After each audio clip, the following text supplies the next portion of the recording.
अभी फॉरवर्ड होता है। Doctor M L Sehgal makes an immense contribution to the development of homeopathic medical science by publishing his book rediscovery of homeopathy ROH homeopathy. इसमें देखिए forward में आगे कीजिए, देखते हैं कि ये कौन, मतलब किसी ने थोड़ा सा इसको स्लाइड के ऊपर कीजिए।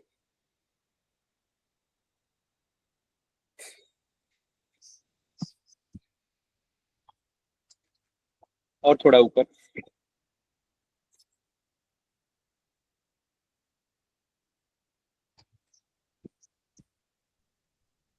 ओके, स्टार्ट कर लीजिए। मैं इसमें बुक्स में, मेरे पास है, बुक से देख ले रहा हूँ मैं।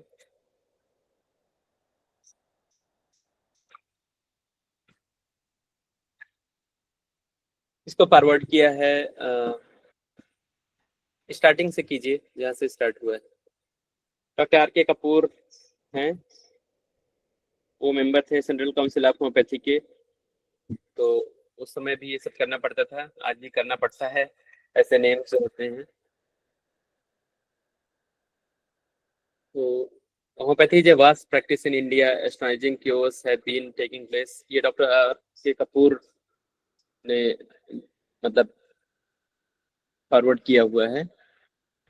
Hands of homeopathic taking place at the hands of homeopathy, but for their practice and secretiveness by their never divulge what and how they have been doing in actual practice. Dr. Cycle was thrown open at all of us who are engaged and guardians of public health, the treasures of knowledge which we must dug out and accumulated after a lot of labor and hard work.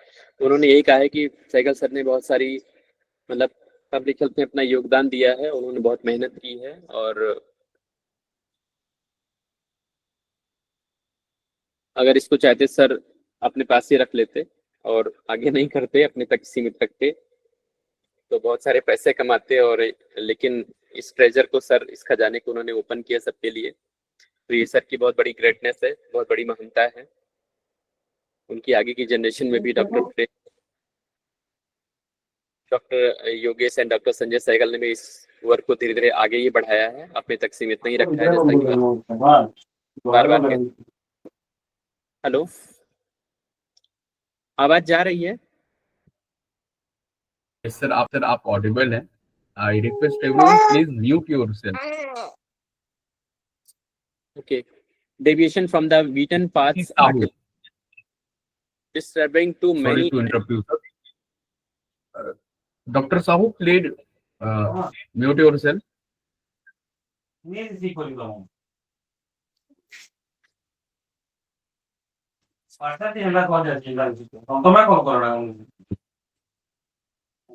Dr. Sahu, please mute yourself.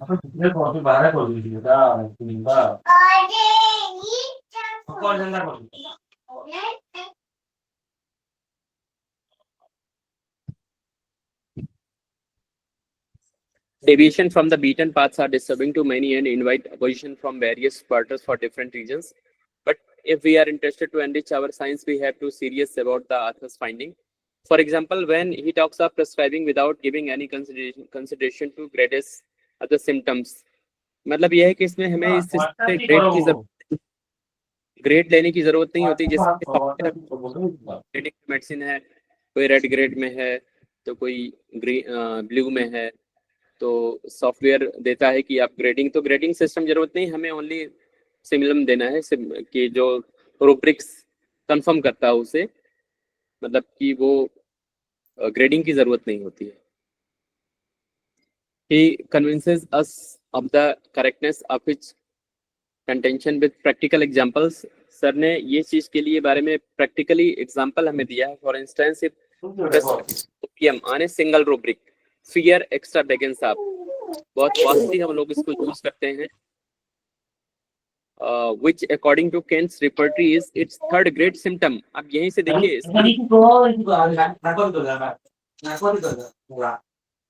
आप ये वहां से जो अनुराग mute आप कर सकते हो, लेकिन सारी नहीं, actually I am not admin of this group sir, तो मैं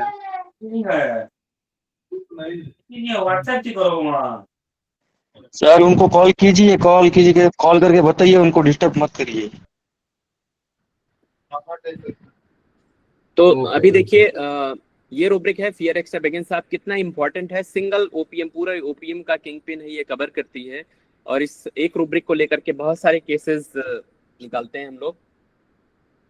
तो यहाँ देखिए कंफर्म हो रहा है कि यहाँ ग्रेडिंग की जरूरत नहीं, स्वयं खुद डॉक्टर केंट की रिपोर्टरी इसको कंफर्म कर रही है कि डॉक्टर केंट की रिपोर्टरी में इसको 3rd ग्रेड में इस सिम्टम को रखा गया है, जबकि सबसे टॉप पे होना चाहिए। तो इसलिए ग्रेड का कोई इंपॉर्टेंस नहीं है साइकिल मेथड पे, मतलब कहीं भी। तो ग्रेडिंग पे बहुत सारे लोग हम कई बार ग्रेड में डाल के कर लेते हैं, तो ये नहीं करना है, इससे मेडिसिन रॉन्ग आ सकती है। हमें एलिमिनेशन प्रोसेस को यूज करना है बस।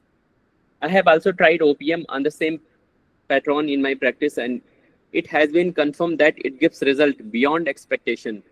वाकई ऐसे रिजल्ट्स आते हैं कि जो एक्सपेक्टेशन से बाहर हैं। प्लीज स्लाइड थोड़ा ऊपर कीजिए।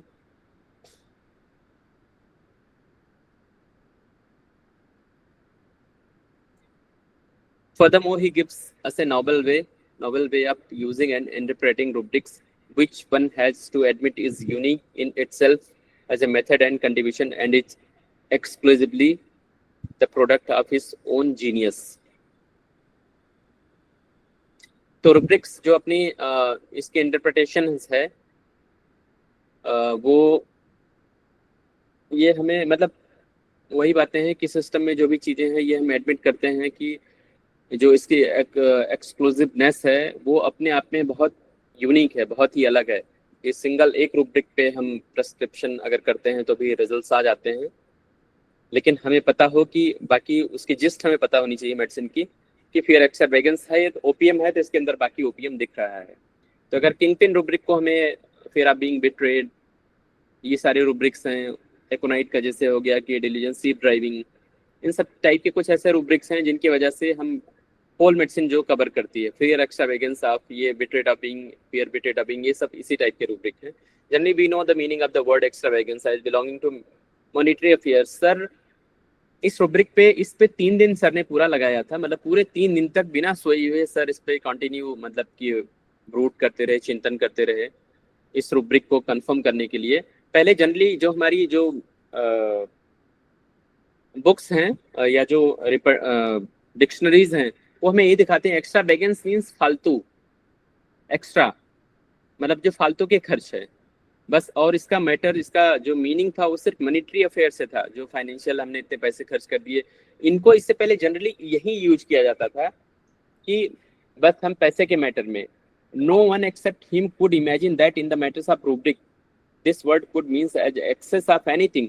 सर पहले ऐसे पर्सन थे जिन्होंने इसको किसी भी फॉर्म में एक्सेस को यूज किया। जैसे पेशेंट हमारे पास आके बोलता है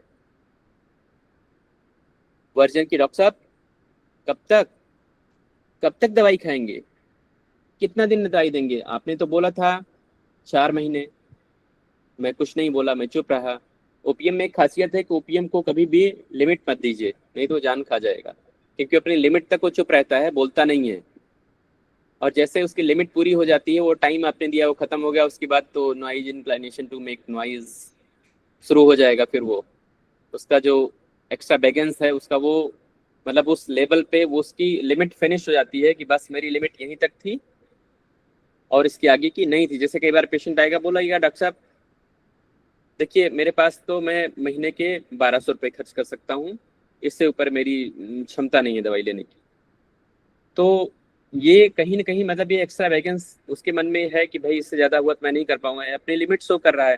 कई बार देखिए पेशेंट कुछ या कोई भी आदमी, इन जनरल हमें रूब्रिक्स को समझना चाहिए लाइफ के किसी भी एस्पेक्ट में कहीं भी। जैसे कुछ लोग शॉप पे हम जाते हैं, कुछ लोग देखिए सब नहीं करते लेकिन कुछ पूछ लेते हैं ये सामान कितने का है, नहीं तो आदमी खाने बैठ गया, बाद पता लगा कि उसकी जेब में उतने पैसे ही नहीं है, तो आदमी को लगेगा अरे तो मेरी लिमिट से बाहर की, जनरली बोलते हैं। तो सर इस चीज को इस तरीके से जो कॉमन वर्ड्स जो बोलते हैं लोग, उसको बहुत कॉमन वे में यूज किया है, जो यूजली एक्सप्रेशंस होते हैं, और कितना जबरदस्त रिजल्ट आता है सिंगल एक्सप्रेशन पे। तो इतना वाइडली कवर्ड है ये rubric, this word could mean an access of anything. तो सर पहले ऐसे पर्सन थे जिन्होंने इतना एक्सटेंसिवली इसको यूज किया और इसके बारे में बताया, और ये कंफर्म है रूब्रिक कि रियली बहुत ग्रेटनेस सर की है कि जो इतना इजी वे में हमारे लिए किया, अदरवाइज ये पॉसिबल नहीं था। that if a patient says doctor it is already many days now, patient ये बोलता है, जैसे अभी ये चीज हमने बताया बहुत दिन हो गया, how long do you want me to wait for the results। कई बार देखिए ये भी होता है, जैसे अगर प्रैक्टिस धीरे धीरे करेंगे तो ये हैबिट में आ जाएगा। जैसे पेशेंट आके बोलेगा डॉक्टर साहब, इन जनरल एक एग्जांपल मैं दे रहा हूँ बीच में थोड़ा सा इससे, कि जिससे एक जो इसका सीक्वेंस है वो बना रहे, नहीं तो लगेगा कहानी जैसे चल रहा है, कि ये एक तरीके का केस प्रेजेंट टाइप का है बीच बीच में छोटा छोटा, कि जिससे कई बार पेशेंट आपके पास आएगा, कोई मान लीजिए फीवर का केस आ गया, तो आपको इस सिस्टम में एक चीज सबसे इंपॉर्टेंट है कि केस टेकिंग बहुत इंपॉर्टेंट है। आप केस टेकिंग पे सबसे ज्यादा फोकस कीजिए। अगर आपने केस टेकिंग गलत कर लिया तो आप जान जाएंगे मेरा केस से गया, मीन्स ये डॉक्टर को पता लग जाता है ये केस अब फिर बहुत मुश्किल है, मतलब इसको ठीक होने में टाइम लगेगा, और केस टेकिंग ही बता देता है कि ये पेशेंट कितनी जल्दी ठीक हो जाएगा। तो मान लीजिए एक एग्जांपल है कि पेशेंट आया फीवर में, तो हम जनरली पूछते हैं कि अच्छा कब से है फीवर, डॉक्टर साहब आज 2-3 दिन हो गया फीवर, तो अभी तो मैं एलोपैथिक दवाई वगैरह खा रहा था, और या ऐसे मैंने सोचा कि ठीक हो जाएगा, क्योंकि पहले ठीक होता है, अक्सर ठीक हो जाता है, बट अभी डॉक्टर साहब ये 3 दिन हो गया और अभी तक ये फीवर गया नहीं, अक्सर मेरा फीवर 3 दिन में खत्म हो जाता था, लेकिन आज चौथा दिन हो गया है और अभी भी फीवर है। तो ये जो टोन है, देखिए ये टोन मैटर करती है, आपको ये दिखेगा इसमें क्या है, इससे फियर क्लियर हो रहा है ना। अगर एक्स्ट्रावेगेंस ओनली होगा, फियर नहीं होगा, तो ये वर्क नहीं करेगा रूब्रिक। तो आपको पेशेंट की टोन को बहुत इंपॉर्टेंस देना है, वो ध्यान देना है। अभी जैसे मैंने बोला जिस टोन में कि 3 दिन हो गया डॉक्टर साहब, 3 दिन में ठीक हो जाता था, बट अभी 3 दिन से ज्यादा हो गया, तो इसलिए अब मैंने सोचा कि चल के दिखाना ही पड़ेगा, नहीं तो क्या, आपको ये पूछना पड़ेगा, कंफर्म करना है। आप भले जान गए कि ये ओपीएम है, लेकिन आपको कंफर्म ये पूछना पड़ेगा। देखिए एक समय ऐसा आएगा जब बहुत ज्यादा जरूरत नहीं पड़ेगी रूब्रिक लेने की, मतलब पेशेंट आएगा, पेशेंट बात करेगा, आप पेशेंट को, आप मेडिसिन की फील आपको पता होगी तो आप दवाई दे देंगे। तो कई बार इसलिए मैं रिकॉर्ड नहीं कर पाता हूँ या नहीं रखता हूँ, क्योंकि अब लगता है ये सब बहुत मेहनत का काम है करना, लिखना उखना, तो वैसे जरूरी है ऑब्जर्वेशन, लेकिन इनिशियल वे में राइटिंग करना जरूरी है, हम सबने भी किया है ये। तो अब पेशेंट ने क्या बोला कि तो क्या हुआ, तो क्या हो जाएगा, अरे सर कहीं मतलब बहुत ज्यादा इसके बाद और दिक्कत हो जाएगी, तो अभी तो आज लग रहा है कि, तो ये कहीं न कहीं एक्स्ट्रा वेगेंस की लिमिट है, उसकी लिमिट अब फिनिश हो गई, 3 दिन तक तो झेल सकता था। कोई पेशेंट आके बोलेगा डॉक्टर साहब मैं 5-7 बार तो लूज मोशन हुआ, तो मैंने कहा चलो ठीक है कोई बात नहीं है, लेकिन ये तो आप 6-7 बार हो गया है, और अभी आज बताइए 1 दिन निकल गया, दूसरे दिन भी है, पहले तो अक्सर 1-2 बार हुआ, चलो ठीक है, लेकिन अभी क्यों आपको कंफर्म करेगा। ये जो वर्जन है, ये सेंटेंस है, ये एक्स्ट्रा वेगेंस बाद में आएगा, इससे पहले का रूब्रिक है हमारा कौन सा है, कोई बताएगा, ये टोन, ये एक्स्ट्रा वेगेंस को ये कंफर्म कौन सा रूब्रिक करेगा, जो अभी मैंने ये बोला, कोई प्लीज बताए, क्योंकि इसके साथ साथ ये भी चलता रहेगा तो बेटर है, जिससे बेटर अंडरस्टैंडिंग क्लियर होगी। इंडिफरेंस कंप्लेंट डज नॉट, नहीं, और कोई बताए। ये जो मैंने बताया कि डॉक्टर साहब फिर मुझे लगा चलना चाहिए, क्योंकि अब 5 बार हो गया, 6 बार हो गया, और कंटेंट तो Alert? मतलब अलर्ट अलर्ट हो गया। वेरी गुड, अलर्ट किसने बताया, ये स्टेट अलर्ट की होती है। आप पुराने जब सिंथेटिक आप पढ़ेंगे बार्थेल की, हमने शुरुआत वहीं से किया था, मतलब डॉक्टर पीपी मल्होत्रा सर ने, मैं वही बोला था बार्थेल पढ़ने के लिए, लेकिन मैंने इतना ट्राई किया, मैंने प्रयास किया कि कहीं से कोई भी मिले, कोई भी आदमी इसको कंपाइल करके सॉफ्टवेयर में कन्वर्ट करे, बट किसी ने सिंथेटिक को नहीं किया है, और बहुत मतलब एक तरीके से बहुत ऑथेंटिक मेडिसिन हैं उसमें, मतलब उसमें एडिशनल कुछ भी नहीं है, जैसे जैसे सिंथेसिस बढ़ती गई वैसे वैसे बहुत सारे एडिशंस आते गए। तो इसलिए 7.1 रडार बहुत अच्छा है, उसमें जो रिपर्टरी जो उसमें सिंथेसिस है वो अच्छी है, तो उसी के आसपास सिंथेटिक बहुत अच्छा है। तो उसमें देखिएगा तो अलर्ट के साथ में ओपीएम और फास्फोरस शायद एक आधा और कोई है, अदरवाइज उसमें और दवाइयां नहीं है, अभी तो बहुत सारी मेडिसिन आ गई हैं। तो ये स्टेट आपको पकड़ना है, अब इतने से जानते हैं, इतने से आपकी कंफर्म होगी मेडिसिन की ओपीएम है, कुछ पूछना ही नहीं है। जैसे कहते हैं ना कि कान खड़ा हो गया, ये क्या है, अलर्टनेस होती है ना। तो हमें जो सिंपल हमारी जो लोकल लैंग्वेज है, जो भाषा है हमने गांव में सुनी है जानी है, वो बहुत हेल्प करेगी आपको। और कभी भी उस चीज को अपने ऊपर अप्लाई कीजिए, जैसे पेशेंट अगर आया वो बोल रहा है, तो आप खुद से अब तुरंत सोचिए, अगर ऐसा होता तो मैं क्यों क्या करता, हाँ मैं भी यही करता, कि भाई 2-3 दिन तक तो देखता, 2-3 एक दिन फीवर, 2 दिन, अब वो डिपेंड कर रहा है कि फीवर की इंटेंसिटी कितनी है। कई बार होता है आदमी 99 आया, चलो ठीक है कोई बात नहीं है अभी कर लेते हैं, 100 आया, लेकिन ये वेरी कर सकता है पेशेंट टू पेशेंट। किसी का 98.4 से 98.6 हो गया ना तो भी भाग आएंगे, अरे डॉक्टर साहब 98.6 हो गया, तो अरे 98.4 होना चाहिए, लेकिन ये तो 98.6 आ गया, नहीं क्या दिक्कत हो गई फिर इससे? अरे डॉक्टर साहब ये बढ़ गया, अभी 0.2 बढ़ गया, तो ये बढ़ते बढ़ते 96 95 हो जाएगा, 6 हो जाएगा, ये भी ओपीएम है। अलर्ट हुआ कि नहीं हुआ, ये उसकी अलर्टनेस उसे खींच के लाई है। अब यहाँ एक चीज, एक रूब्रिक इसके बहुत पास में आ रहा है, नियर बाई आ रहा है, कोई बताएगा कौन सा रूब्रिक है जहाँ पे वो डायरेक्ट नहीं आता है, मतलब उसको, मतलब ये कहिए कि कभी घर वाले या और इंसिस्ट करेंगे, जो भी करेंगे लोग, तो वो आएगा। Regulus. Stupefaction arouses with difficulty. बिल्कुल, ये रूब्रिक है, इसे पेशेंट स्टुपेफैक्शन राउजेस विद डिफिकल्टी। ये अब स्टुपेफैक्शन क्या है, प्लीज कोई एलाबोरेट करें, इससे रूब्रिक्स की डेप्थ हमें पता लगेगी और बहुत अच्छे से हम इसको यूज कर पाएंगे। रूब्रिक की डेप्थ जितनी ज्यादा होगी, क्योंकि एक लाइन में, एक सेंटेंस में अगर हम उसको जानेंगे तो हम उसको बहुत वाइडली यूज नहीं कर पाएंगे, लेकिन अगर पूरा हम समझ पाएंगे रूब्रिक को तो बहुत मल्टीपल प्लेस पे यूज होगी। स्टुपेफैक्शन राउजेस विद डिफिकल्टी, क्या मीनिंग है इसका? से चुपचाप रहते हैं, कोई इसको ध्यान नहीं देते हैं, लेकिन जी उनमें ये ज्ञान है, ये मेरा तकलीफ है, जी फिर भी वो जागते नहीं है इसको रिलीव करने के लिए, कुछ ये करने के लिए। जब कुछ कोई घर वाले ने कोई कुछ बोलेंगे, ज्यादा बोलेंगे, तभी वो डॉक्टर के पास जाएंगे। शायद यही तो मेरा ख्याल है। जी, बहुत प्लीज। अच्छा। अब लेकिन हमें इसको जानते हैं, इसको ब्रेक करके टुकड़ों में समझना चाहिए हर एक रूब्रिक को। जैसे स्टुपेफैक्शन कहाँ से आया है? स्टूपिड से। और स्टूपिड मीन्स क्या होता है? बेवकूफ, कहते नहीं हम लोग स्टूपिड कहीं का। तो हमें किसी भी रूब्रिक को समझने के लिए उसको इन जनरल अपनी लैंग्वेज में यूज करना चाहिए। स्टूपिड हमें कब कोई बोलता है, ये अब अपने ऊपर फील कीजिए हर चीज को। अगर रूब्रिक्स को हमें एक्सप्लोर करना है तो हमें उसको अपने ऊपर अप्लाई करना होगा। ये भी स्लाइड ये सामने से हट गई है,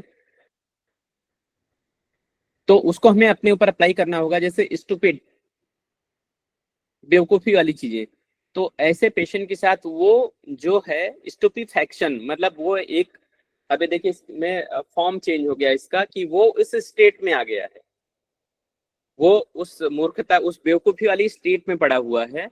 राउजेस विद डिफिकल्टी, मतलब वो ऐसा है नहीं, लेकिन वो, अब कोई स्टूपिड हमेशा के लिए तो होता नहीं है, एक टेम्परेरी फेज है ये, जब आदमी कहता है स्टूपिड कहीं का, कोई किसी चीज नहीं समझ में आएगी तो उसको स्टूपिड बोल देते हैं। तो वो उस स्टेट में आया है, अब वो उससे निकल नहीं पा रहा है, उससे उसको उठना है, लेकिन कैसे? वो खुद से नहीं उठ पा रहा है, क्योंकि जो स्टूपिड है, बेवकूफ है, उसे खुद से समझ नहीं आता है। तो उसको राउजेस, राइज नहीं है, देखिए राउजेस है, यहाँ भी फॉर्म चेंज हो गया, सेकंड फॉर्म में ये चीज आ गई है। तो विद डिफिकल्टी मतलब बहुत मुश्किल के साथ। जैसे कई बार पेशेंट आके बोलते हैं, इस स्लाइड को देखिए, कोई हमें लगता है रीडिंग स्लाइड हट गई आगे से। तो ऐसा पेशेंट होगा, घर वाले आके बोलेंगे ओके कि ये जनरली ये रूब्रिक्स जो होता है, ये आप यूज डायरेक्ट रूब्रिक, प्रेस्क्राइबिंग रूब्रिक में ये नहीं आता है। स्टुपेफैक्शन राउजेस विद डिफिकल्टी आप पेशेंट से नहीं सुनने को मिलेगा। वो एक्चुअली वो अपनी स्टेट बताएगा ही नहीं, मैं तो घर पे पड़ा था, बड़ी मुश्किल से आया। ये अक्सर अटेंडेंट, ये हमारी ऑब्जर्वेशन होनी चाहिए, और जो अटेंडेंट है उनको जरूर ऑब्जर्व कीजिए। मैं इस पे एक केस प्रेजेंट करूंगा, बहुत अच्छा है, उसमें बहुत अच्छा रूब्रिक्स रहेगा कि कोई पता नहीं होता ना कि कब अटेंडेंट आपके पास दवाई लेने आ जाए। कई बार तो ये होता है पेशेंट कम समझ में आता है, लेकिन अटेंडेंट की मेडिसिन पहले समझ में आ जाती है। ऐसा आप लोगों के साथ भी होता होगा, तो हमें ध्यान रखना है, तो इससे सीखने को भी मिलता है। तो ये पेशेंट बोलेगा, पेशेंट का अटेंडेंट बोलेगा, डॉक्टर साहब या कभी भी पेशेंट कभी ये बोलेगा मैं तो आ ही नहीं रहा था और मुझे घर वालों ने जबरदस्ती भेजा है, तो आप पूछेंगे कैसे आए, तो नहीं हमें घर वालों ने जबरदस्ती भेजा कि ऐसी कंडीशन हो गई है, अभी जाओ तुम, बहुत भेजा। और कई बार अटेंडेंट साथ में आएंगे। और ओपीएम की एक सबसे बड़ी बात यह है, खासियत है कि ओपीएम अक्सर अकेले नहीं आता है, वो किसी न किसी को लेकर के आता है, क्योंकि उसको एक सपोर्ट की जरूरत होती है। अक्सर आप देखेंगे तो जनरली होता है कि कोई किसी को लेकर आएगा और बात करेगा तो उसकी तरफ देख के ही बात करेगा, मतलब जिससे लगता है उसको सपोर्ट करे, तुम बताओ मेरे बारे में। तो ये फेजेस देखने को मिलते हैं। चलिए आगे बढ़ते हैं क्योंकि इसको फिनिश करना है, टाइम ज्यादा हो रहा है। No one except him could imagine in the matters of rubrics this word could means access anything। ये आई थिंक ये एक्स्ट्रावेगेंस क्लियर हो गया है, it has been verified in practice. It आगे बढ़िए, हो गया क्लियर, आई थिंक यहाँ तक क्लियर हो गया है। एक्स्ट्रावेगेंस के बारे में यहाँ तक बोला गया है पूरा, मतलब सब मिला करके रूब्रिक्स के बारे में बताया गया है कि किस तरीके से एक्शन में है। Not be out of place to focus attention of the readers towards another astonishing factor. तो ऐसे बहुत सारे फैक्टर्स, ऐसे बहुत सारी चीजें हैं जिसमें देखने को मिलती हैं जो हमें एस्ट्रोनाइज करती है। हमारे पास एक रूब्रिक है एस्ट्रोनाइजिंग रूब्रिक। अब चलिए अगर ऐसे करेंगे तो बहुत टाइम लग जाएगा, हालांकि इस तरीके से और डेप्थ बढ़ती रहती है, इससे रूब्रिक्स की नॉलेज भी बढ़ती है। कोई बताएगा रूब्रिक कौन सा है? थोड़ा पार्टिसिपेशन सबकी तरफ से रहेगा तो बेटर रहेगा, सीखने का मौका मिलता है, इससे आप लोग लगेगा रूब्रिक पढ़ना भी चाहिए।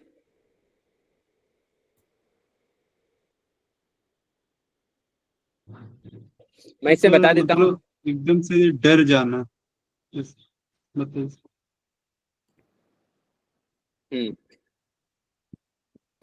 इसमें हैरान हो जाना। जी, ये रूब्रिक बताइए, ये एस्ट्रोनाइजिंग रूब्रिक कौन से रूब्रिक में है, कहाँ, ये किस रूब्रिक का पार्ट है? ये माइंड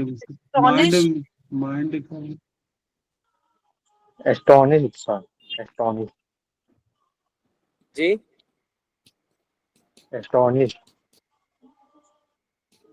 गुड। इसमें स्टामोनियम मैं दवाई बताने वाला था। यस जी, तो इससे हम ये अब एस्टोनिस्ट कैसे यूज होगा स्टामोनियम में, कब वो एस्टोनिस्ट होता है? जैसे सर अपने दिक्कत को लेके एकदम बहुत ज्यादा मतलब डर जाता है या एकदम चौंक जाता है, उसके बाद तुरंत भाग के आता है, ये लेकिन वो तो फ्राइटेंड होगा। सर जब वो बहुत तरीके से बहुत एफर्ट कर रहा होगा बीमारी से बचने के लिए और तब भी उसको बीमारी हो जाए, तब वो एस्टोनिश होगा कि मेरे साथ ऐसा कैसे हो गया। बिल्कुल राइट। ऐसे में पेशेंट क्या करता है, जैसे मैं एक एग्जांपल देना चाहूंगा। कई बार पेशेंट बोलते हैं ना कि आके कहते भी हैं कि डॉक्टर साहब मैं तो कुछ खाता पीता भी नहीं, उल्टा पुल्टा, मतलब बहुत सलाद वगैरह खा रहा हूँ, फल खाता हूँ, पूड़ी पराठे ये सब नहीं खाता, बाहर का नहीं खाता, बहुत मतलब ऐसी लाइफ जीता हूँ कि जो मतलब कोई ड्रिंकिंग की हैबिट नहीं है, स्मोकिंग नहीं है, और फिर भी मुझे ये प्रॉब्लम कैसे हो गई। अब इतने से आपको पूछने की जरूरत नहीं है, मेडिसिन कंफर्म्ड है, आप मेडिसिन दे सकते हैं, इस टाइम कंफर्म है। अब बताइए दूसरा रूब्रिक कौन है जो इसे कंफर्म कर रहा है? Delusion pure he is. Good, very good. Delusion pure he is, और जब प्योरिटी में ही एस्टोनिस्ट क्रिएट होता है उसके साथ, जबकि मैं ऐसे नहीं हूं, मैंने ऐसा नहीं किया है, मैं ऐसी लाइफ प्योर लाइफ जी रहा था और कोई गलत आदत भी नहीं है, फिर भी मुझे एक ऐसे चीज ये हो गई। तो ये एस्ट्रोनाइजिंग में, इसमें एस्टोनिस्ट में मतलब इसमें डर के भाव उतने नहीं है, लेकिन आश्चर्य ज्यादा है कि ये फिर कैसे हो गया। तो ये हमें समझना होगा कि जो फियर की फीलिंग है वो उसकी टोन को हमें जानना होगा, और जो डिलीजन की टोन है, मतलब अभी आगे आगे चैप्टर से बात करेंगे, तो हमें ये इसमें डिफरेंशिएट करना इस चीज को जरूरी है। अब ऐसे पेशेंट से पूछना नहीं है कि अच्छा प्योर, ये अंडरस्टूड है, अब करेंगे प्रैक्टिस तो ये समझ में आ जाएगा। तो ये प्योर के फॉर्म में अब देखिए इससे लिंक हुआ है एस्टोनिस्ट, अदरवाइज नहीं लिंक हो रहा था। कि जब मैं ऐसे हूं, तो हम लोग जनरली कई बार सोचते हैं कि मैंने तो ऐसा किया नहीं, मैं ऐसी लाइफ प्योर जी रहा हूँ, फिर भी मेरे साथ ऐसा क्यों, मतलब ऐसे क्यों हो गया। तो जो एक फीलिंग आई ये एस्टोनिस्ट हुई, ये क्लियर हुई। तो प्लीज स्लाइड को कीजिए तो थोड़ा सा इसको जल्दी जल्दी फिनिश किया जाए। एक्चुअली इस तरीके से चलेंगे तो टाइम तो लगेगा, लेकिन मुझे लगता है इससे बहुत सारे रूब्रिक्स क्लियर होंगे और ये एक सही तरीका होगा। अदरवाइज जैसे बुक को रीडिंग करना पढ़ना है तो ऐसे तो आप लोग भी पढ़ सकते हैं। तो आई थिंक ये ठीक तरीका है या फिर कुछ और डिफरेंट फास्ट वे में चला जाए? नहीं सर, सही है। क्योंकि ये सही है। ठीक है सर, ठीक है। जी थैंक यू। सर ये That तरीका of the भी सही important- है सर, ये तरीका ज्यादा इससे अच्छा क्या है। हम लोग को रूब्रिक की भी हाँ अंडरस्टैंडिंग होती जा रही है, तो कहीं हमें जाना तो है नहीं, हम लोग अभी साथ में ही है एवरी फ्राइडे, तो जी काफी जी, अच्छे से क्योंकि मैं चलेगा भी और थोड़ा सा, इंटरेस्टिंग भी रहेगा। ये सर क्योंकि हमारे साथ भी है, मैं जब इसमें इन्वॉल्व होता हूँ तो होम्योपैथी में, तो मुझे भी टाइम नहीं पता लगता है अपना सहयोगा मेडिटेशन सिस्टम में और एक इसमें होम्योपैथिक में, तो मुझे टाइम का भी बहुत पता नहीं लगता। इसीलिए तो पता लगा टाइम देखते रहना जरूरी है। खाना पीना बहुत सारे लोग नहीं खाए हैं, तो इसको हम कवर करते हैं अभी, ये कंप्लीट करके इस सेशन को ये कंप्लीट कर लें, ये पैरा पूरा लास्ट तक इस फेज को। That of the importance attached by him of those symptoms of mind which were hitherto been neglected by all of us as usual and ordinary, being common to every sick person. Then he emphasizes that to the homeopathic way of practice, the acute form of sickness has been proving to be more irksome than the chronic. That homeopathy has gained its reputation because of its effectiveness in chronic disease. But equally, it has been losing its credibility as a dependable science in the acute form of sickness. Well begun cases and those nearing cure would get spoiled just because we were missing the keys which could have opened the locks to acute conditions erupting in between the certainty. अब जैसे कि जो acute form होता है sickness का, ये चीजें कई बार ये होती हैं कि उसमें हमें बहुत प्रिसाइज होना होता है, रिजल्ट हमें इमीडिएट देने की जरूरत होती है, नहीं तो पेशेंट रुकता नहीं, निकल जाता है। तो कई बार सबसे मुश्किल है होम्योपैथिक में वाकई खांसी और फीवर ठीक करना। लेकिन बहुत इस सिस्टम की खूबसूरती है, इतना बढ़िया ये है कि फीवर 10 मिनट में उतर जाता है, 20 मिनट में उतर जाता है, तो या इवन मेडिसिन देने के बाद 10 मिनट में आप कंफर्म कर सकते हैं। तो ये चीज़ तो मैंने इसी सिस्टम में देखा, अदरवाइज तो होम्योपैथिक में मुझे लगता था ये दो चीज़ सबसे मुश्किल है ठीक करना। बट अभी मैं एक आगे पे केस प्रेजेंट करूंगा होम्योपैथी में, 10 मिनट के अंदर 105 एबव 5+ डिग्री फीवर उतरा था। कि ये मेरे पास वीडियो केस है, एक्चुअली मैंने उस टाइम नहीं लिया था, बाद में मैंने ले लिया था वो फॉलोअप में वो केस को। तो द होम्योपैथी हैज गेन, तो मतलब कहने का ये है कि क्रॉनिक डिजीज जो होती है वहाँ तो हमें टाइम मिल जाता है, क्रॉनिक केसेस जो होते हैं डिजीज उनमें हमें टाइम मिल जाता है कि वहाँ होम्योपैथी की जो रेपुटेशन है वो वहाँ एक्चुअली वो गेन करती है। और कई बार होम्योपैथी यही होता है ना कि इसने बड़ी बीमारी ठीक कर दी जो बहुत सालों से चल रही थी, लेकिन अभी कोई बुखार का ठीक हो गया जाए, खांसी का, तो उससे बहुत फेम नहीं मिलती, जबकि मुझे लगता है कि वो बहुत इंपॉर्टेंट है, उसमें तो बहुत ज्यादा वैल्यू बढ़नी चाहिए होम्योपैथी की। कई बार पेशेंट आके हमें जज करते हैं कि पहले कहते हैं खांसी बुखार का चल के देखते हैं, अगर ठीक होता है तो बड़ी बीमारी दिखाते हैं, नहीं तो नहीं दिखाएंगे। तो कई बार जो नोन होते हैं मैं उनको बोलता हूँ कि आप ये गलत सोचते हैं, ये दो चीज सबसे ठीक करना मुश्किल है। तो आप इस बेस पे किसी डॉक्टर दिखाएंगे तो आप गलत ट्रैक पे हैं, मतलब आप गलत कर रहे हैं अपने लिए, क्योंकि हमें क्रॉनिक केस को ठीक करना कई बार इजी हो जाता है क्योंकि टाइम मिलता है, लेकिन इसमें आप टाइम नहीं देते। आप सोचते हैं कि अभी तुरंत लिए 10-15 मिनट में रिजल्ट आ जाए, 1 घंटे में रिजल्ट आ जाए। तो मोस्टली होम्योपैथी में अगर ऐसा नहीं हो पाता है तो बहुत सारे लोग होम्योपैथी से क्विट कर जाते हैं, दूरी बना लेते हैं, छोड़ देते हैं कि रिजल्ट नहीं आता, एलोपैथी पे शिफ्ट हो जाते हैं। बट ऐसा कुछ भी नहीं है, कुछ भी सोचने की जरूरत नहीं है। ऐसे बहुत सारे केसेस मतलब कि क्योर किए हैं, मतलब कि ऐसे सबकी काउंटिंग नहीं है, लेकिन इवन माइग्रेन, इवन बहुत क्रॉनिक से क्रॉनिक सिचुएशन में, कैंसर के पेन में भी आप 10 मिनट में रिजल्ट दे सकते हैं। मुझे जब क्लिनिक पे जिनसे मतलब ऑब्वियस सी बात है 1500 फीस 2000 जब लेनी होती है तो वहाँ क्लियर है कि 10-15 मिनट में आपको रिजल्ट मिलेगा, लेकिन आपकी 10 मिनट में रिजल्ट मिलेगा, 1500 फीस है। तो वहाँ मैं लोगों को टाइम देता हूँ। ऑब्वियस सी बात है इतने पैसे अगर लेने हैं तो पेशेंट को लगे ना कि ये 2 मिनट में बात करके पैसे ले लिए, तो वहाँ आपको 15-20 मिनट तो देना ही पड़ेगा, फालतू चीजें बात करनी होंगी, केस समझने की बात भी है। तो क्योंकि कई बार ये होता है होम्योपैथी में हमारे पास कि लोग ये सभी मानते हैं होम्योपैथी इतना फास्ट एक्शन लेती नहीं है, रिजल्ट देती नहीं है।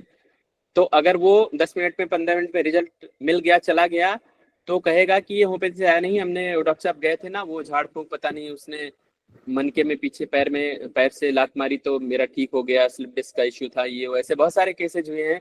तो मुझे भी एक लेसन मिला कि इसका मतलब ये है कि फीस एक बार में ले लेनी चाहिए ऐसे लोग, नहीं तो या तो फिर होम्योपैथी को क्रेडिट दे दो या तो फिर मुझे ही क्रेडिट दे दो, दो में से या तो पैसे दे दो फिर। तो कुछ तो ऐसा करना ही चाहिए। थोड़ा सा ड्रॉबैक इस सिस्टम में है कि एक डोज में कई बार रिजल्ट आ गया, पेशेंट चला गया, फिर आएगा भी नहीं, और ऐसा बहुत बार ये होता है। इसीलिए शायद सीनियर्स बहुत ज्यादा चार्ज लेते हैं अभी इस सिस्टम पे। जैसे नरेंद्र गुप्ता सर हैं वो तो बहुत ज्यादा लेते हैं, 10,000 20,000 भी लेते हैं वन टाइम में। डॉक्टर संकरन सर हैं, उनका बहुत पहले ही 30,000 रुपये था।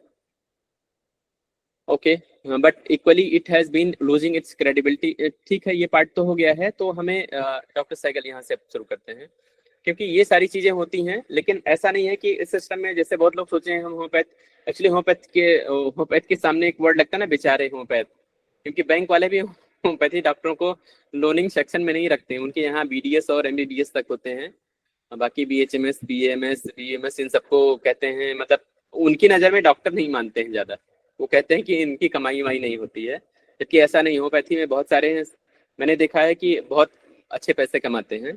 तो ये सोचने की ज़रूरत नहीं कि हम तो बेकार की साइंस में हम आगे बढ़े में लगे हुए हैं, ऐसा नहीं है। मतलब इसमें 5 लाख 6 लाख 8 लाख महीने, मतलब 1.5-2 लाख रुपए तो बहुत इजी वे में जो गांव साइड प्रैक्टिस कर रहे हैं बैठ के, अगर इस सिस्टम को आप ऑप्ट करते हैं, मेहनत करते हैं, तो बहुत आराम से कर सकते हैं, और डेफिनेटली हो सकता है, 100% हो सकता है। ये भी हम टॉपिक आगे चल के डिस्कस करेंगे। आगे देखते हैं। Doctor cycle says since his new way of case taking covers acute form of sickness, first and foremost to which he has named as his emphasis on present, सबसे important part देखिए आ रहा है system का, present predominating and persisting symptoms. It often saves a homeopath the sort of embarrassment he occasionally has to face in his practice. अब ये PPP is the base of this system. आजकल कुछ लोग इससे अपने को अलग करके जैसे बोल रहे हैं कि हम IPR इंटरपर्सनल रिलेशनशिप को देखना है, लेकिन ऐसा कुछ नहीं है। सबसे इम्पोर्टेंट, सबसे मेन चीज है PPP ही सब कुछ है। PPP के बेस पे जिससे पेशेंट कई बार बहुत सारी कहानी, बहुत सारी चीजें बताएगा आकर के, लेकिन हमें क्या लेना है, प्रेजेंट लेना है, प्रीडोमिनेटिंग लेना है, परसिस्टिंग लेना है। यही 3 सिम्टम्स हमें लेना है। कि अब बहुत सारे लोग पास्ट की हिस्ट्री, वो हमें जानना है पास्ट का, ठीक है, वो बता रहा है, कोई बात नहीं, लेकिन अब शुरू किया है बहुत पहले से, लेकिन क्या वो प्रेजेंट में है? अगर वो प्रेजेंट में है तो हमारे लिए रेलेवेंट है, उसका रेलेवेंस है। अगर नहीं है तो बहुत इंपॉर्टेंट नहीं है।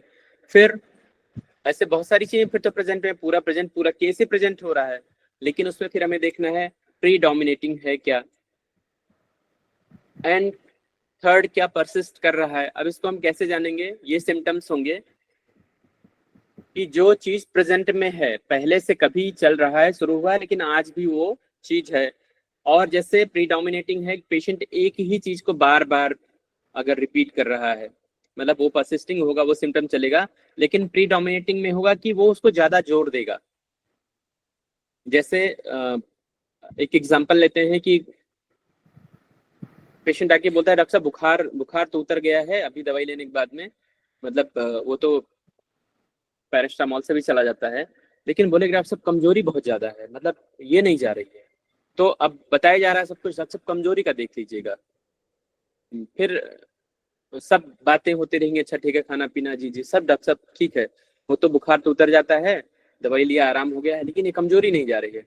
ये प्रीडोमिनेट हो रहा है और ये परसिस्ट भी कर रहा है। यही सिम्टम्स है उसका, जो भारी पड़ रहा है बाकी चीजों पे और परसिस्ट कर रहा है। तो हमें अब इसके फेज के आसपास ही रहना है, मतलब इसके नियर बाई, कि भाई अगर लग रहा है कि बहुत कमजोरी लग रही है, तो इसका मतलब क्या हुआ कमजोरी। तो आपको खुद से नहीं करना है कि अब हम कमजोरी बता दिया तो पुअर लेकर के डिलीजन पुअर और मेडिसिन। कमजोरी मतलब क्या है, उसकी कमजोरी और हो सकती है, बहुत कुछ अलग तरीके से एक्सप्रेस कर सकता है। अब ये हमें जानना होगा उसकी कमजोरी क्या है। जैसे कई बार ये होता है, कुछ पेशेंट्स आते हैं, पढ़े लिखे पेशेंट्स हैं, तो थोड़े जैसे तो कई बार आके बोलते हैं, कई बार मदर आके बच्चे के बारे में बोलती है, डॉक्टर साहब ये बच्चा ना बहुत बहुत क्यूरियस है। तो शुरू में हम लोग क्लास में जाते थे तो ये होता था कि केस प्रेजेंट में तो कहते थे, मतलब प्रेजेंट कोई किया तो खुद ही बताया कि सर पेशेंट ने एक रूब्रिक तो दे दिया खुद ही मदर ने कि मेरा बच्चा बहुत क्यूरियस है। ये हमें ये नहीं करना है, हमें देखना है क्यूरियस वो कैसे जान रहा है, मैं कैसे जान रहा हूँ, क्योंकि बहुत कीन ऑब्जर्व करते हैं हम, बहुत कीनली ऑब्जर्व हमें करना है। उसका क्यूरियस हमारा लाइट डिजायर फार हो सकता है, उसका लाइट डिजायर फार वो तो बोलेगा नहीं जल्दी कोई कि बच्चा लाइट डिजायर में है, लेकिन क्यूरियस बोल देते हैं। तो हमें देखना है कि क्या क्वालिफाई कर रहा है, ये क्यूरियस है या लाइट में है। तो ये चीजें हमें देखना है कि जो अटेंडेंट या पेशेंट बोल रहा है कि मैं बहुत क्यूरियस हूँ डॉक्टर मुझे इन चीज की, तो आपको उसको वही वेरीफाई कर लेना है क्यूरियस को लेकर के कि वो क्यूरियस है या नहीं है। तो आई थिंक चलिए ये टॉपिक बाद में देखेंगे, इसको कवर करते हैं। Further, he observes that the remedy is selected on the basis of usual and common symptoms of mind, with the new technique stabilizes discharges from the 5 natural outlets in the form of excreta, which he has named as toxins. जब जो 5 outlet हैं, जैसे हम generally क्या बोलते हैं, यदि आपको loose motion, vomiting, cold cough, feverish कुछ भी हो, एक्सेस पर्सपिरेशन हो, तो आपको कोई एडिशनल मेडिसिन लेने की जरूरत नहीं है। ये मेडिसिन चल रही है तो आपको यही चलने देना है। ये पार्ट अभी आएगा 5th या 6th चैप्टर में, सीधी पूरी सीरीज है, मोटी ये सीरीज है, बुक है जो मैनेजमेंट है, जो सबसे इम्पोर्टेंट है। तो अभी ये होगा कि जो मतलब ये 5 नेचुरल आउटलेट्स जो होंगे, इनसे जो चीजें मतलब जो एक्सक्रेटा, जो वेस्ट मटेरियल्स है, जो एज ए टॉक्सिन जो आउट होता है, वो एलिमिनेट्स होगा, present suffering and also gradually takes the case towards permanent cure. जब ये चीजें होंगी तो मान के लिए इट्स अ राइट सिम्टम, लेकिन ये जरूरी नहीं कि हर केस में ये चीज प्रेजेंट ही हो। कई बार ये होता है बहुत लाइटली ये फेज निकल जाता है, लेकिन हमें पता नहीं लगता है। हालांकि शुरू में हमें लगता था, वेट करते थे कि ये पूछते थे पेशेंट से हर बार हुआ कि नहीं, लूज मोशन हुआ, वॉमिटिंग हुआ, कोल्ड हुआ, कफ हुआ कि नहीं। हम स्टार्टिंग की बात है तो एक लगता था कि जब तक ये ना हो जाए तब तक हम लगता था मेडिसिन रॉन्ग है, लेकिन ये जरूरी नहीं। लेकिन अगर हो जाए तो ये मान चलिए कि, और ऐसा हो कि अगर उसको लूज मोशन हो रहा है आपको इसको वेरीफाई भी करना है, नहीं पता लगे इस चक्कर में कुछ लेने देने पड़ जाए। जैसे 5 बार 6 बार लूज मोशन हुआ, पेशेंट फोन आया आपके पास, डॉक्टर साहब 5 बार हो गया है, तो अब यहाँ ये नहीं करना है कि फिर एक्स्ट्रा बैगेज हो गया डॉक्टर साहब 6 बार 7 बार तो आपको उठा के बुला के ओपीएम दे देना, ऐसा नहीं है। ये आपकी मेडिसिन देने के बाद ये राइट वे हेरिंग स्लैप क्योर ये क्वालिफाई हो रहा है, तो जो टॉक्सिन है वो आउट हो रहा है। तो आपको एक ये टेक्निक है कि पेशेंट से नहीं बोलना है कि आपको वीकनेस तो नहीं आ रही, वो तो सीधा कह देगा अरे डॉक्टर साहब जान ही नहीं रही शरीर में, तो भी गलत हो जाएगा। आपको वीकनेस वर्ड यूज नहीं करना है, क्योंकि पेशेंट को आपको उसके ब्रेन पे को ये याद नहीं कराना है कि वीकनेस भी कोई चीज होती है। आपको पूछना है 5 बार हो गए अभी आप क्या कर रहे हैं, तो नहीं अभी मैं तो, जैसे एक मेरे पास केस था तो मैंने पूछा फीमेल से, मैंने कहा क्या कर रही हैं अभी आप, 5-6 बार लूज मोशन हो गया, कोई डॉक्टर साहब खाना बना रही हूँ। मैंने कहा कैसे बैठी हैं क्या, बोली नहीं खड़ी हूँ। तो अब एक चीज कंफर्म हो गया कि वीकनेस नहीं आएगी। अगर गलती से पूछ लेता अच्छा फिर तो वीकनेस कैसी लग रही है, अरे डॉक्टर साहब जान ही नहीं शरीर में, तो फिर हम रॉन्ग हो जाते। तो इसका मतलब ये है कि पेशेंट को फिर ये पूछिए कि अच्छा 5-6 बार जाने के बाद में आपको पहले से कैसे फील हो रहा है। जैसे पहले लगता था कि बहुत पेट में मतलब कि कुछ गुड़गुड़ाहट या कुछ भी पेन या जो अनईजी फील हो रहा था, नहीं डॉक्टर साहब इसके बाद तो मुझे ठीक लग रहा है, तब आप कह सकते हैं ठीक है। इसका मतलब फिर आपको अभी तो एनर्जी अच्छी ठीक लग रही होगी, तो हाँ हाँ डॉक्टर साहब अभी तो कोई ऐसी वीकनेस, वो बोले कि वीकनेस नहीं लग रही, तब आपको ये क्वालिफाई करना है। इट मीन्स ये राइट प्रोसेस है। लेकिन पता लगे पेशेंट बोले, अब बोलते ही बोल रहा है डॉक्टर साहब अरे जान नहीं है, मरने लगा हूँ, अब तो एकदम बेड पे आ गया हूँ, अब कुछ बचा नहीं है, इट मीन्स रॉन्ग प्रेस्क्रिप्शन है, गलत है। इसका मतलब हो सकता है हमारी मेडिसिन सही हो जो हमने जिसके लिए दिया है, लेकिन हो सकता है पेशेंट को कुछ गलत खा लिया हो या कोई चीज ऐसी नुकसान की हो जो वाइटल फ्लूइड आउट हो रहा हो। जब वाइटल फ्लूइड आउट होगा तो वीकनेस उसको डेफिनेटली बहुत ज्यादा आएगी। आपको वहां देखना है कि उसका वेलनेस मेंटल स्टेट कैसी है। अगर वहां पर वो वेलनेस की फीलिंग है तो मेडिसिन आपकी राइट है। आप एक बार इस स्लाइड को अनुराग की स्लाइड खोलिए, आई थिंक ये फिर कंप्लीट हो जाएगा।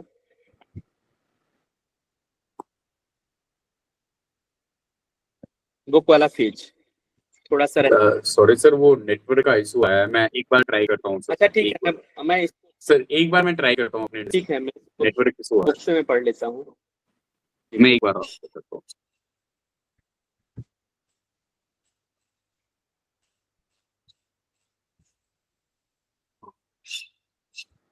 तो इस तरीके से ये बातें हैं टॉक्सिन्स को, तो आपको ये कंफर्म करना है कि हम राइट है या रॉन्ग है, और ये बहुत जरूरी है। अगर लग रहा है कि मतलब, और ये ऐसा जरूरी नहीं कि ऐसा ना हो, तो भी ये जरूरी नहीं है कि मतलब कि हमारी मेडिसिन रॉन्ग है, ऐसा भी नहीं। मेंटल बैलेंस आनी चाहिए। मैं कोई बात नहीं, बुक से पढ़ रहा हूँ, और जिसके सिस्टम में है अपना वो चाहे तो देख सकते हैं।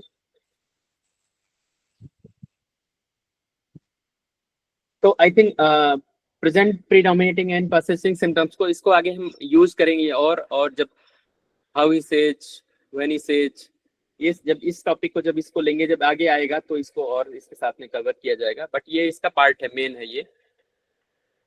Further, he observes that the remedy was selected on the basis of usual and common symptoms of mind with the new technique, stabilizing discharges 5 natural toxins. Okay, ये हो गया. The present suffering and also gradually takes the case towards permanent cure. इससे क्या होता है, permanent cure की तरफ धीरे धीरे वो बढ़ेगा। उसको जो पहले एलिमिनेट होगा, उसके बाद ही एजिमिनेशन प्रोसेस स्टार्ट होता है। और ये सबसे बड़ी चीज है, ये टॉपिक भी आगे आएगा। ये ऑड नंबर्स में होगा, एक में होगा, मतलब 1 दिन होगा, 3 दिन होगा, 5 से या 7। ऑड नंबर्स में होगा 1 घंटे होगा, 3 घंटे, इस तरीके से होंगे। ऑड नंबर्स में ये चलेगा। ये भी टॉपिक आएगा तो वाइडली इसको एक्सप्लेन करेंगे। And this eliminates the present suffering. This means he seems to be killing two birds with one stone. The remedy selected for the acute state of the sickness automatically covers the chronic state also. ऐसे देखिए, ये वही हो गया कि एक पत्थर से 2 निशाना लग रहा है कि पेशेंट की जो पुरानी ओल्ड जो ट्रबल थी, जो डिजीज, जो सिकनेस, क्रॉनिक डिजीज थी, वो भी इसके थ्रू आउट होकर के वो भी आउट हो रही है। और ऐसे सिचुएशन में पेशेंट की कभी भी जो ओल्ड ट्रबल होगी, जो सप्रेस्ड डिजीज होगी, आप पूछिए पेशेंट से, ऐसा पहले कभी आपको हो चुका है? जो पहले हो चुका है डेफिनेटली वही ओपन होगी। अगर वो बोले कि हाँ ये तो मुझे चाहे बेसिक, चाहे वो 10, 20 साल, 25 साल पहले हुआ है, अगर ओपन हो रही, इट्स अ राइट प्रोसेस, आप राइट ट्रैक पे हैं। कोई न्यू चीज नहीं होनी चाहिए। अभी पेशेंट बोले कि डॉक्टर साहब नहीं, मुझे तो ये नहीं हो रहा था और मुझे ये ट्रबल हो रही है, ये बहुत ज्यादा है, इट मीन्स कि कहीं न कहीं कुछ गड़बड़। फिर आपको रीटेक करना होगा केस, या मैनेजमेंट पार्ट को संभालना होगा, देखना होगा। और आगे तो इसमें एक फायदा है, एक्यूट को भी ये कवर कर रहा है और ये क्रॉनिक स्टेट को भी कवर कर रहा है। He further observes that in health of elimination of excreta takes place as matter of natural order as or stabilizes self cleansing process natural remains। ये वही बात है कि अपने आप में ये जो क्लींजिंग, सेल्फ क्लींजिंग प्रोसेस शुरू हो जाता है कि ये मेडिसिन जब वाइटलिटी को पुश करती है हमारी, तो ये अपने आप जो टॉक्सिन्स हैं उनको जो है एलिमिनेट करना स्टार्ट कर देती है। It's start the elimination process. और उसके बाद में सूदिंग जो क्रिएट, उसको एनर्जी लेवल आता है, that called the elimination process.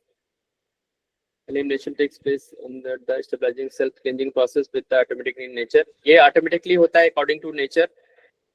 Herring स्लैब क्योर यही है। दिस मींस फॉर एन, यहाँ पे ये कंफर्म होता है हेरिंग स्लैब cure. This remains for an odd number साफ। देखिए ऑड नंबर साफ डेज दिया गया है, अब आ गया है कि हमेशा ऑड नंबर्स में होगा। जैसे ये कोई चीज स्टार्ट होगी, ऐसे शुरुआत स्टार्टिंग थोड़ी होगी, उसके बाद पीक पे जाएगी, पीक पे जाके बैक होगी। तो आपको पूछना भी है कि कल आपको जैसे लूज मोशन हो रहा था तो कल 5 बार हुआ था, तो आज कितनी बार हुआ? तो डॉक्टर बोलेगा तो 7-8, आज 7-8 बार हो गया। तो भाई मान चलिए कि ये पीक है, अब कल डाउन हो जाएगा। तो आप इस तरीके से बोल सकते हैं कि अब ये कल डाउन हो जाएगा, क्योंकि आज पीक था। तो इससे एक पेशेंट में भरोसा भी बढ़ता है और आप भी जान पाते हैं कि हाँ हम सही हैं, और इससे कॉन्फिडेंस भी अपना भी बढ़ता है, पेशेंट को भी लगता है कि मतलब मैं सही हाथों में। और सबसे बड़ी चीज है, पेशेंट चेकआउट करेगा आपको कि आपका कॉन्फिडेंस कैसा है। अगर उसको अपने डॉक्टर में कॉन्फिडेंस कम दिखता है तो छोड़ देगा आपको। तो ये ध्यान रखना है कि नॉलेज के साथ साथ कॉन्फिडेंस भी जरूरी है। आप उसको बात कीजिए तो कॉन्फिडेंटली बात कीजिए। कहीं भी कॉन्फिडेंस चेक किया आपका तो केस गया हाथ से, ये बहुत इंपॉर्टेंट है। ये remains for an odd numbers of days में भी हो सकता है, आवर्स में एंड मिनट्स में भी हो सकता है। मतलब ये जो होता है, पेशेंट को वेलनेस की फीलिंग 1 मिनट भी हो सकती है, उसके बाद स्टार्ट हो सकता है एलिमिनेशन प्रोसेस। तो आपको पेशेंट को पहले ही बता देना है कि आपको ये हो तो घबराना नहीं है, लेकिन आपको ये देख लेना है कि पेशेंट में ये चीज दिख गई है, उसके बाद घबराना नहीं है। तो पेशेंट को ये कॉन्फिडेंस देना है आपको। And that it is milder in the beginning. पहले स्टार्ट जो माइल्ड वे में होगा, जैसे मैंने बोला ग्रेजुअली होगा, फिर पीक पे जाएगा, फिर बैक होगा, thereafter towards final decline and so ends, मतलब कि फाइनल पर जाकर के एंड हो जाएगा, मतलब पीक जैसे होगा, ग्रेजुअली जाएगा, पीक बनेगी, फिर नीचे आएगा, ये इसी फेज में होता है। दैट इट में remain for many phases and every phase passes away gradually by diminishing intensity, duration, frequency। ये प्रैक्टिकली बहुत होता है और ये होता भी आएगा, आप भी देखेंगे कि पेशेंट में आई थिंक 5 मिनट में सेशन फिनिश हो जाएगा, बस थोड़ा सा रह गया है। One discovers that his findings are not just ideas from a few stray observation but appear in a well knit sequence, one giving birth to the other as the offshoot of the first। For example, he further deduces जी बोलिए,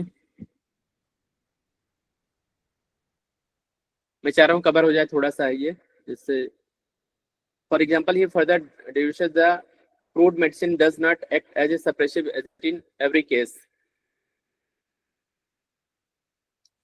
that in the certain cases it seems to be the acting beneficiary to the process of regeneration exactly as other food substance like articles of food and hormones and seeds and the element resulting from deficiency of a particular।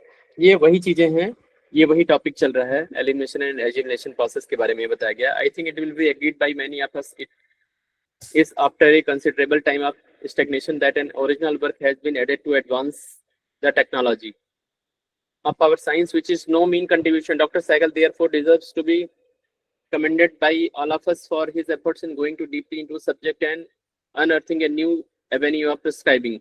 ये एक नया तरीका है, doctor R K. Kapoor ने कहा एक new system ये है कि जो डॉक्टर सहगल ने इसको एक्सप्लोर किया है और ये उनकी ग्रेटनेस है, ये प्रेस्क्राइबिंग का जो ये तरीका है जो उन्होंने बताया, ये क्रेडिट सारा उनको ये दिया जा रहा है। तो those who have a rare interest in the research and curiosity for something new and original, this book will prove to be a boon. अब आप इससे समझ ही सकते हैं कि सर के रिसर्च और मतलब कि जिसके अंदर रिसर्च और क्यूरियोसिटी इतनी ज्यादा होगी किसी नई चीज को करने की, जानने के लिए, उनके लिए ये बहुत इंपॉर्टेंट, बहुत हेल्पिंग है ये books. I hope the much promised writing and the with the elaboration of his findings will be available from the pen of the author of public subject found in guest। ठीक है, ये I think ये यहाँ तक हम complete करते हैं, इसके बाद का सेशन आगे लेते हैं क्योंकि बहुत टाइम हो गया कंप्लीट हुआ इसमें, और इस हिसाब से तो मुझे लग रहा है बुक्स काफ़ी टाइम ले लेगी, लेकिन इससे काफ़ी चीज़ें कवर भी होती हैं, और अगर हम इसको ऐसे बुक वाइज ऐसे पढ़ते रहें कहानी जैसे तो समझ में नहीं आएगा, और फिर ऐसा आप लोग भी पढ़ सकते हैं। Thank you very much sir. Yes sir, thank you sir. Time भी काफी ज्यादा हो गया है। मैं thank you sir. Yes sir, तो इसको thank you so much sir. Sir ये हाँ, ये ज्यादा अच्छा मेथड है कि हम लोग का, क्योंकि इससे रूब्रिक भी हमारे क्लियर होते जाएंगे, इंटरेक्शन भी होगा, और सर सेशन बोरिंग नहीं लगेगा सर, अगर हम लाइन बाय लाइन पढ़ते रहेंगे तो वैसे बोरिंग हो जाएगा ना सर। पेज कवर करता, लेकिन अभी लग रहा है कि खुद पढ़ना और ये बताने में तो बहुत टाइम लग रहा है, लेकिन मुझे लगता है ये इससे रिवाइज होगा, और ये अपने आप में ये बहुत एक तरीके से ये ट्रेजर बहुत इंपॉर्टेंट है। और इनिशियली मुझे अभी अंडरलाइन में अपनी बुक्स में किया हूँ लाइन पे, तो मुझे अभी याद आता है कि इसको मैं पढ़ा हूँ। आप जितनी बार इस बुक्स को पढ़ेंगे ना, ये हमारे लिए जस्ट लाइक बाइबल और गीता है, जितनी बार पढ़ेंगे उतनी बार आपको न्यू चीज मिलेगी। अभी मैं पढ़ रहा हूँ, मुझे लग रहा है कि मैं इसको पढ़ा हूँ, अभी लग रहा है पहली बार पढ़ रहा हूँ, कुछ चीजें हैं। तो थैंक यू वेरी मच, और मिलते हैं फिर एक अगले सेशन में। Thank you sir, thank you sir के साथ में सर। काफी शानदार सेशन था, काफी अच्छा सेशन था सर। बहुत अच्छा है आई एम सॉरी सर, मेरी बहुत तरफ से वो अच्छा। नेटवर्क, हाँ बिल्कुल, मेरी तरफ से वो नेटवर्क प्रॉब्लम हुई सर थोड़ा सा, एक्चुअली मौसम बहुत खराब चल रहा है इधर, इस वजह से कोई सॉरी बात सर। नहीं है, बुक्स है, बुक्स से भी हो जाता है। चलिए ठीक है, ओके, गुड नाइट वाला। बिल्कुल sir. Thank you everyone, thank you so much sir. हम लोग फिर बाइंड अप करते हैं सेशन। ये सेशन हर फ्राइडे और 8 PM पे हर दिन, मतलब हर फ्राइडे होगा, और ऐसे ही होगा। ठीक है, thank you and good night everyone, take care.